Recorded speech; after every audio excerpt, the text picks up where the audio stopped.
Here are the crypto top headlines covered in this video. Industry veterans share praise skepticism as Ethereum Dencun upgrade goes live. Next, Mike Novogratz speaks on Bitcoin and will there be an Ethereum ETF approval? Also, Bitcoin has 6 months until ETF liquidity crisis. Welcome to Crypto Top Headlines, where there's no clickbait thumbnails or titles and no speeches on my opinions, just bringing crypto's news to you. We are a new channel here on YouTube and would greatly appreciate it if you would click on the like and subscribe buttons as well as the notification bell. It does help support the channel, so thank you in advance for doing so. Now, on to these headlines. Our first top headline, industry veterans share praise skepticism as Ethereum Dencun upgrade goes live. The much-anticipated upgrade was several years in the making for its final debut on March 13th. Ethereum's much-anticipated Dencun upgrade, which allows for the reduction of gas fees on Layer 2 solutions through photo dank sharding, has gone live on March 13th, drawing both applause and doubts from speculators. I don't think this upgrade will significantly impact ETH's price in the short term, said Ruslan Linka, Chief of Markets at crypto wallet provider uHodler. But we may notice an increase in activity on the blockchain. At the same time, I expect ETH's price to grow in the long term because the upgrade will make ETH much more valuable in the growing competition of new innovative Layer 1 blockchain projects. But for Mara Schmidt, CEO of liquid staking development firm Alluvial, the implications of the Dencun upgrade are bullish even in the short term.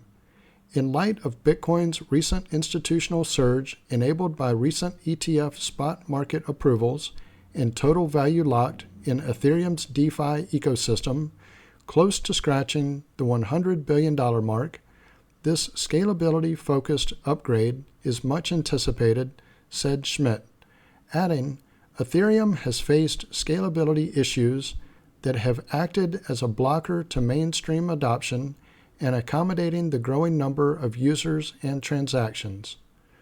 For Onno Sturck, Chief Operating Officer of crypto exchange OSL, the Dencun upgrade is nothing short of significant as it allows Ethereum to fix critical issues that have hindered the network's development for years.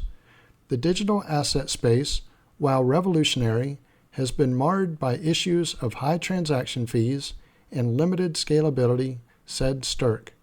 These challenges have not only stifled innovation, but also restricted the wider adoption of blockchain technology across various sectors, the COO further stated.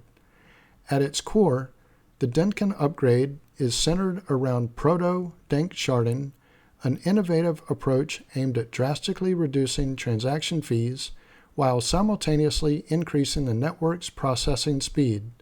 This development is monumental as it enables Ethereum to serve as an effective database for other blockchains, thereby facilitating a more interconnected and efficient digital asset ecosystem.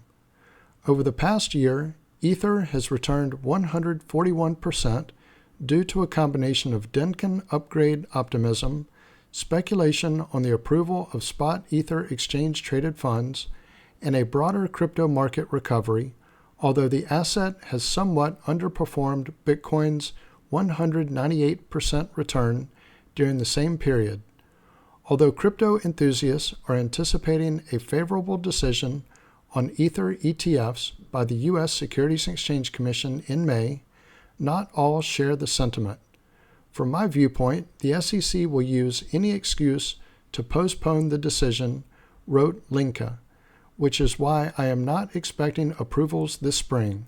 However, I think the probability of a final positive decision is quite high. Recently, Eric Balchanas, senior ETF analyst at Bloomberg, also warned the odds of an Ethereum ETF approval in May are not as rosy as one may expect.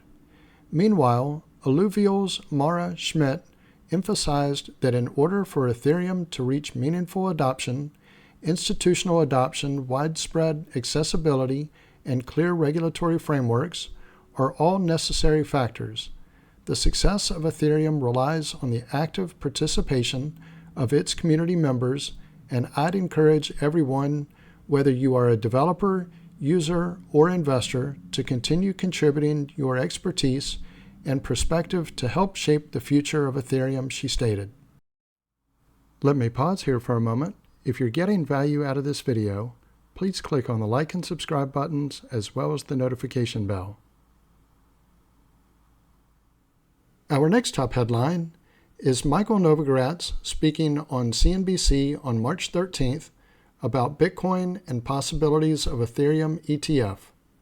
The price of Bitcoin surging again this morning, passing through the $73,000 level. Ethereum now up over $4,000. Joining us right now is Michael Novogratz, Galaxy CEO. Mike, let's talk about why it's ripping. It seems to me that this is simply a more of a supply-demand issue than it says anything about either even liquidity in the market or just about anything else, that this is actually idiosyncratic to this unique and particular moment. Am I wrong or right? Well, listen, there's a mindset shift, right? That all of a sudden the U.S. has broadly endorsed Bitcoin, right? You think about what's going on in D.C., this is a vote, right? The American people have just voted, and they have voted they like Bitcoin and they like digital assets. And so Washington needs to get off the stick, get off the couch and start doing something, right? This is going to be an issue for Democrats in this election who have been perceived to be standing in the way of Bitcoin in races like Ohio and in Montana, the Senate races. You know, the crypto pack is putting in money.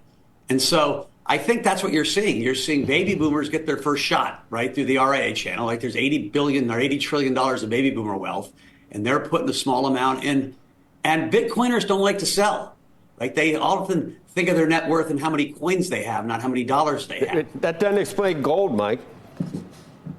Well, listen, gold's going up as well. We have a political situation where both candidates seem to want to spend a whole lot of money. Right. You know, when Biden's deficit or Biden's, budget came out with a trillion plus deficit, that doesn't engender a lot of spirit when it comes to wanting fiscal prudence, right? Bitcoin has always been a report card on fiscal stewardship. And we've got no stewardship in D.C. right now. And we're cutting eventually. Don't you think Bitcoin is expecting the Fed to, when it pivoted, did Bitcoin go down because of the hiking cycle we were in? Now it's going back up along with the... Listen, there's two vectors of Bitcoin. One is adoption, and this move is mostly adoption, and the other is macro. And the macro factors are, right, the Fed, but it's also, and it's mostly Congress and the budget, right? We are running deficits that are in crises levels. Right. And when you look at our fiscal situation, I mean, I think we're going to both agree it's the adoption issue right this very moment. 100%. It's more about adoption than it is about anything else, and it's adoption via the ETF, and therefore we have like a supply and demand problem. And right? having. Maybe, prices are set on the margin. Right? You can throw in the having. Let me ask you this. Ethereum right now has moved in a big way. Part of that is on the back now of speculation or of an expectation somehow that we're going to have a Ethereum ETF and that is going to create a similar kind of dynamic. Do you think that that's the right way to think about it? And do you actually think that there will be an Ethereum ETF? Listen, I think there's a fierce debate inside the SEC right now, right? I mean, Gary Gensler, before he was at the SEC, is on tape saying Ethereum is definitely not a security. Since he's been at the SEC, he hasn't made a ruling on it. And I think what the SEC is doing is debating, can they call Ethereum a security with this idea that it changed when it went from proof of work, right, for validation to proof of stake. If they can't make that argument, and I think it's a tough argument to make, they have to, they're going to approve the ETF because it's the same argument that won the Bitcoin ETF. There already is a futures Ethereum ETF. And so if you have it for futures, you have to have it for cash. That's what the court said last time. Mike, who takes that case to court? Is that a Coinbase case? I don't even know. It's funny. Grayscale, which is effectively put this into business as an ETF, I don't know if that's actually been good or bad for Grayscale long term. Yeah. Listen, I think if you're Barry Silbert and you own a whole lot of Bitcoin, you know, whole lot of shares in your own ETF, and the price goes up, 100%, you're pretty happy. And so, right, that court case crunched the discount from -40 to 0, and it drove Bitcoin prices up. And so the Grayscale holders are thrilled with that lawsuit. And I think the same would be true in Ethereum. Mike, are you out of the business of telling us what? I wouldn't even try at this point. Remember in the past, we've always asked you, all right, it's at 40. Is it going to 35? All right, it's at 35. Is it going to 30? All right, it's now at 30. Is it going to 20? So we went from 20,000 to 2,000. We went from 65,000 to 17,000. We're now at 73,000. Are we past where, because of this adoption you talked about, are we past the point of it going back down to 20,000 and then back up, do you think? Listen, I think so, but this has been a wild ride of an asset. We're in price discovery mode right now. And if you're looking at the charts, you could see 100,000, like that could be a target, but you don't know when you're in price discovery mode because we had $1 billion of inflows last night into the ETF complex. As long as that is positive, the price is going to keep grinding higher. Once that becomes negative, you'll see the first real correction. And so I think right now every trader is watching, add up the 9 ETFs and see what the net is. And as long as there's inflows. Now, of course, there's lots of other inflows and outflows in the Bitcoin universe. But right now, that's got the zeitgeist of what people are making their trading decisions off of. Things are frothy. Funding rates are high. And so in times like this, you always have to be ready for a correction. I don't think we go back below 50, 55,000. I think that's the new floor unless something dramatic happens. See, I thought you were out of that business. I don't know if I. Hey, Mike, one of the things that's so interesting is most of the inflows seem to be coming in via the ETF. It's an interesting way to play this, if you will. But if everybody ultimately is buying in via the ETF, and if that becomes sort of the majority approach to touching this quote-unquote asset, there's a question about what the asset is doing, right? Well, listen, market cap at 74,000 is what, $1.5 trillion. And I think ETF is 40 billion. And so it's still a very small percentage of Bitcoin's price. The genius of Bitcoin really is that Satoshi white paper, which sets the monetary policy for this ecosystem in code. And in a world where, look at the Nigerian currency, pull it up on your chart. And so if you're in Nigeria, it's interesting in almost now in every country on earth, Bitcoin's made an all-time high, but in some of the charts, it's staggering how much wealth it preserved. And until you get countries that run more credible fiscal policy, people are going to want to buy that story. And it's a story that's spreading. Our next top headline, Bitcoin has 6 months until ETF liquidity crisis. Bitcoin ETFs are sucking up the BTC available for purchase, and the tipping point in supply dynamics will come this year, one analyst says. Bitcoin faces a sell-side liquidity crisis by September if institutional inflows continue, an industry analyst says. In a thread on X on March 12th, Kai-Yang Ju, founder and CEO of on-chain analytics platform CryptoQuant, predicted a BTC supply watershed within 6 months. Kai says Bitcoin bears can't win while ETF flows continue. Bitcoin as an institutional investment allocation is only just getting started, industry participants have said, as the United States spot Bitcoin exchange-traded funds gain momentum. Now holding nearly $30 billion, they have become the most successful ETF launch in history. Should the trend continue, however, a new phenomenon could arise where there will not be enough BTC available to meet demand. Bears can't win this game until spot Bitcoin ETF inflow stops, Kai summarized. He noted the ETFs alone put away more than 30,000 BTC last week, and with 3 million BTC in exchange and miner wallets, the odds of a supply-induced price shock become clear. Last week, spot ETFs saw net inflows of plus 30,000 BTC. Known entities like exchanges and miners hold around 3 million BTC, including 1.5 million BTC by U.S. entities, he continued. At this rate, we'll see a sell-side liquidity crisis within 6 months. Continuing to buck the trend is the Grayscale Bitcoin Trust, or GBTC, with daily outflows routinely hitting $500 million.